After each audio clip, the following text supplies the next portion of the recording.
Уважаеми дами и господа, имам удоволствието и честта гост в предаването Политика и спорт да бъде Пламен Юруков, председател на политическа партия ВОД консерватори. Добре дошъл, господин Юруков. Здравейте. За мен е чест, че сте в една от най-гледаните български телевизии. Мога да ви кажа, една от най-реалните телевизии. Днеска напълно се убедих, но това е друга тема на една пресконференция, която се убедих, че наистина нашата телевизия е най-обективна и независима.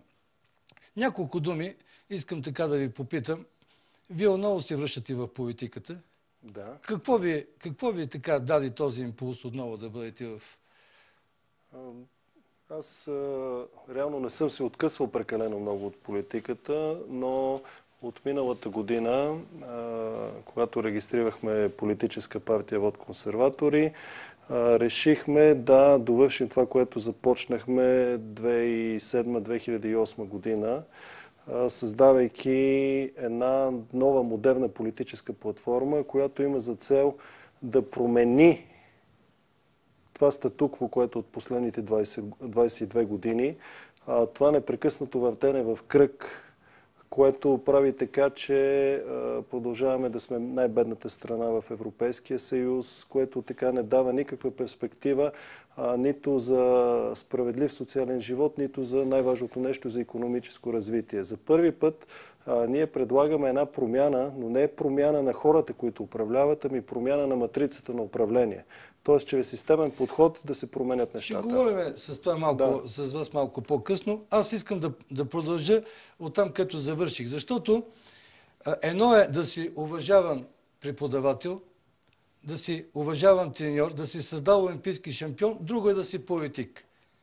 Имам предвид това, което завърши за Министерството. Различни неща. Да. Моето уважение към господин Свиренейков, но той не е бил никога в политиката. Защото аз винаги съм казал, че всяка една човешка дейност има логика. И тази логика изисква качества, които се изграждат с десетилетия. Да, добър преподавател, поклон, добър треньор, поклон, но в политиката, в коридорите на властта не е ходил. Но да продължим нататък. Аз това мога да го потвърдя и от пример със самия мене. Аз така съвсем неочаквано от бизнеса влезнах в политиката, въпреки че образованието ми е така по-скоро и по-подходящо за политическа дейност. Съм завършил философия в Софийския университет и мога да ви кажа, че от тази гледна точка днес, пътя, който извървях, наистина е много голям. Политиката си е едно много сериозно занимание. То е много по-отговорно от всичко друго, което се прави, защото в бизнес отговаряш за фирмата или фирмите, които управляваш, в спорта за отбора или конкретния състезател. Тук вече отзвука, последствието от това, което правиш, от решенията, които взимаш, те се отнасят до изключително голям брой хора. В политиката има много динозаври. Те загубиха подкрепа и легитимност, защото не се научиха да летят. Вие научихте ли се да летите?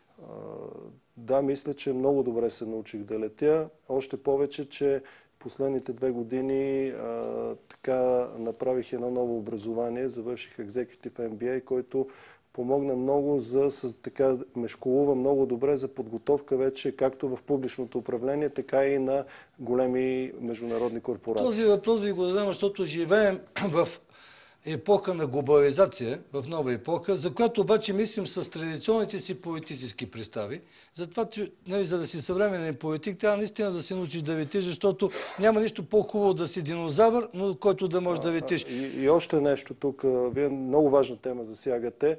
Ако си припомним последните призиви на председателят на Европейската комисия, господин Барозо, за това, че трябва да се отива вече към Европа като федерация, това означава, че връзката между центъра на Европа и отделните държави ще бъде много по-силна.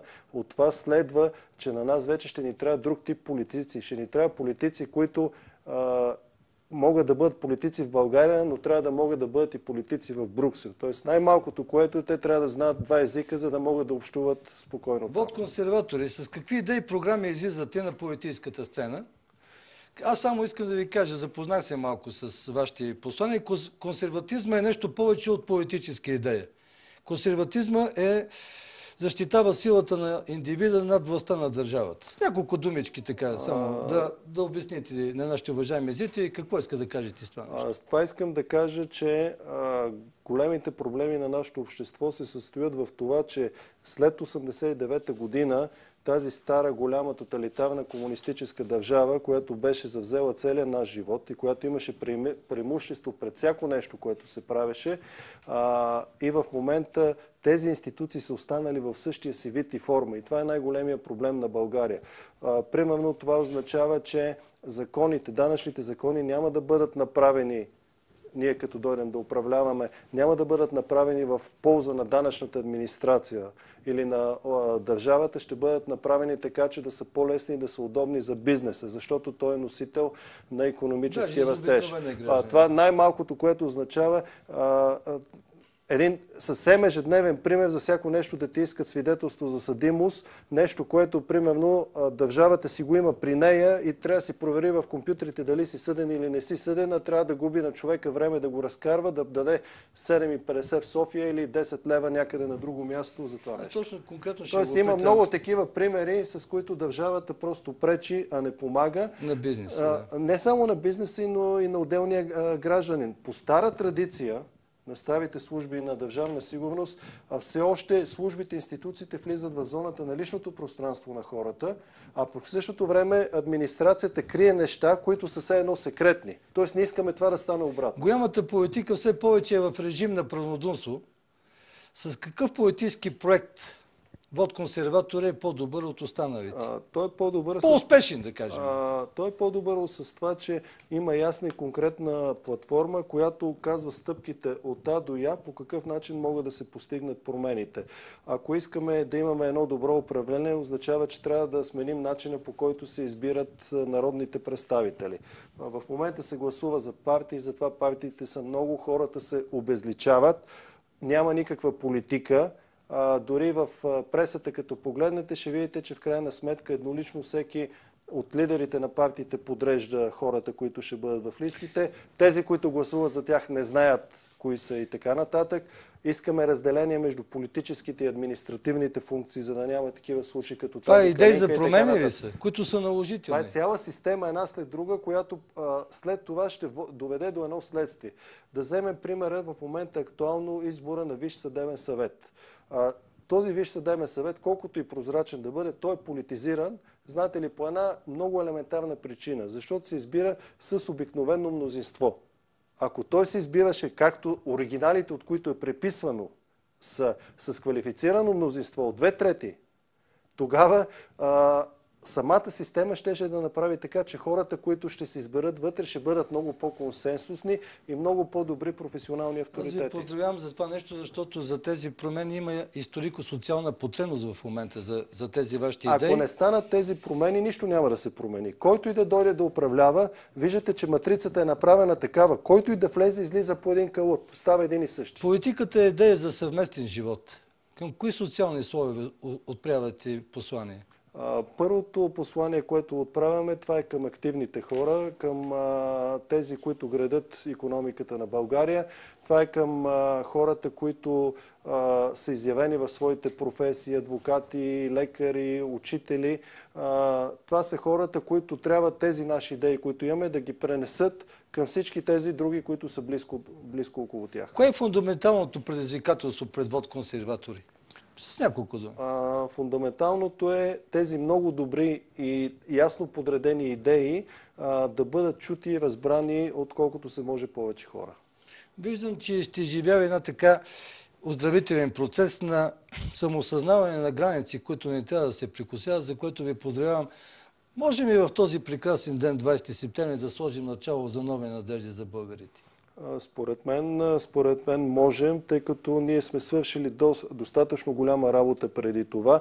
Имаме ясни идеи, имаме симпатизанти в цялата страна, така че трябва да продължаваме да работим, да убеждаваме хората в правотата на нашите идеи и позиции. Много ръководители се натъкнах, че нямат приоритетно мислене. Вашите приоритети? Нашите приоритети са два. Първият това е да направим така, че да реформираме институциите така, че да работят добре. И второто нещо, да се създадат условия за икономически растеж. Връщане на морала в политиката. Може да се изправите срещу течението? Може и то като се промени системата. Сменят ли се правилата, тогава се променя поведението. променяйки поведението, се променя средата. Средата променя поведението. Един и същи човек, който минава на червено в България и паркира неправилно, не го прави в Германия, когато отиде. Един германец, когато дойде в България, на втория месец вече прави същите нарушения. Като го питаш, защо в Германия не правиш така, а тук го правиш, той казва, защото там е така, а тук е така. А основата на това нещо да бъде тук така, а там по друг начин, това са правилата. Понеже вашите така сътрудници, говорих с тях, за да влезна вътре в кухнята на ВОД-консерватори, казаха така, че имате мисионерски планове в погледа. Така. Каква бе мисията? Мисията е да направим тези две големи промени. Ние трябва наистина да направим така, че институциите в България да работят добре и България да стане модерна и богата държава. Да, но все пак ние ще продължим, може би, с вас, защото все пак социалната политика и политиката на доходите ги интересува хората, но с какви послания ще върнете хората в политиката? С послания, с основното послание, че наистина има начин, по който нещата могат да се променят. Какви морални стандарти ще въведете? Моралните стандарти, те са ясни и са заложени в това уважение към личността, съвсем друго политическо поведение, съвсем различно политическо говорене и намаляване. Болният проблем, за който се говори прекалено много, това е корупцията, но намаляване на корупцията чрез промяна, чрез системен подход. Когато се намалят досега между бизнеса и гражданите и администрацията. Т.е. когато не трябва да ходиш за разрешително за други документи, няма за какво да се дават помощ. Не, защото аз се наслушах, значи в предизборните послания тези години се съхранява най-мрачната летопис на българската политика. Тя е шокиращо инфантилна и шокиращо лъжлива. Затова аз ви призовавам от една авторитетна телевизия, от студиото на Политика и спорт, вашите послания да не бъдат този вид, защото наистина, ако седнете съвещате срещу мен и видят, че вие сте от този род политици, няма да ви уважавам. Това в никакъв случай не може да се случи. Това, за което вие говорите, се дължи на факта, че в България реално няма големи политически идеи последните 20 години. Първата голяма политическа идея беше за личната свобода, изразена от началото на 90-те от СДС, което се изрази в един антикомунизъм. Оттам нататък призивите се гласувайте за нас, иначе ще дойде, ще управлява БКП, БСП. И оттам нататък хората се примиряват, защото когато решат да гласуват на всяка цена против нещо друго, те не са много взискателни към тези, които избират. А освен това, идва време, в който към политиката, към изборите трябва да се погледне по начина, по който, когато си болен, си избираш лекар. Ти не трябва да търсиш красивия, говорещия, усмихнатия, а този, който наистина може да свърши работа. Битката възражда партията. Битката ще ви покаже, дали вие... Убедени ли сте в успеха си? Да. Убеден съм, защото виждам голямата нужда от промяната, която трябва да настъпи в България. Целта ви е влизане в парламента. Това е. Целта ни е влизане в парламента и въвеждане на нови морални стандарти. Въвеждане на нови морални стандарти, въвеждане на ясни политически идеи, едно консенсусно политическо поведение, за да могат тези идеи да бъдат подкрепени от останалите партии, за да почнем постепенно поне да вървим в правия път. Аз тогава не мога, вие ме провокирате и не мога да не ви задам един въпрос. Много е трудно да се опазиш чист и да съхраниш достоинството си в тези трудни и интересни времена. Вие може ли да гарантирате, че може да застанете срещу ваши избирателите и да ги погледнете в очите и да кажете да, успях да се съхраня? Естествено, че мога да го направя това нещо. Успях да се съхраня и както има такъв един израз, нашето дело наистина е така трудно, грозно и така нататък. Именно поради това той има нужда от истински джентълмени. На тези избори, честта и достоинството, няма и да бъдат преходно явление. Честта и достоинството никога не могат да бъдат преходно явление. В момента са преходно явление за политици. Но на тези избори ще бъдат много важни политическите послания, защото досега реално няма истински политически послания. Когато няма истински послания, идват на роля, на ход пиарите, и това, за което вие говорите, тези всички предизборни обещания ги измислят едни пиари, които не правят политики, а те правят знаменитости и правят събития. Било скандални с негативна цел, било някакви така напудрени, които да накарат хората да гласуват. В парламента мрънкането е на почет. Аз ви го казвам, понеже все пак... Вие сте почти всеки ден. Да. А срещу какво мрънкате? По принцип, мрънкането е на почет. Да. Наблюдавам го мрънкането. И има криза на мъжеството. Много така желая, искрено, сърдечно го желая в следващия парламент да има така наистина мъже, които да имат достоинство и така доблестта да застанат пред хората с открито така лице. Имат, понеже наблюдавам ги някои хора, случайно попаднали там, ходят важно по коридорите на парламента и смятат, че всяко копче от реката им е историческа ценност и че историята започва от тях.